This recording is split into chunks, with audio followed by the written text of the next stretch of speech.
aujourd'hui, lorsque vous ne payez pas une amende, vous serez de toute façon un jour ou l'autre contraint de la payer. Ou alors vous la contestez et vous gagnez, bien évidemment, et là la question ne se pose plus. Ou alors vous ne l'avez pas contesté, vous n'avez rien fait, vous avez fait le mort. Ce qui se fait dans des cas de millions d'automobilistes.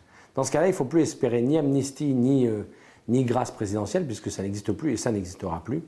Donc dans ce cas-là, il faut savoir que vous pouvez faire l'objet de mesures qui sont de plus en plus contraignantes. Alors, en matière d'amende pécuniaire, bien évidemment, on ne risque pas la prison, fort heureusement.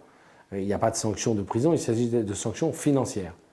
Alors, dans un premier temps, vous recevrez des avis forfaitaires d'amende majorée, puis vous recevrez des avis majorés forfaitaires à nouveau, mais cette fois-ci augmentés jusqu'au maximum prévu par la loi. Et enfin, vous encourez ce qui est la sanction ultime, puisqu'il s'agit uniquement de sanctions financières. Vous encourez et la saisie de vos comptes professionnels et personnels, pour les sommes que vous pouvez détenir, et enfin la saisie de votre véhicule. C'est-à-dire que votre véhicule, le jour où vous désirez le vendre, sera saisi par l'administration et vous ne pourrez plus le vendre.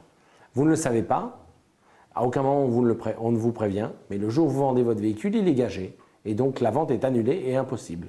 Et ce jour-là, vous découvrez que vous avez des amendes qui peuvent avoir daté de plusieurs années, que vous n'avez pas payées, vous avez laissé courir.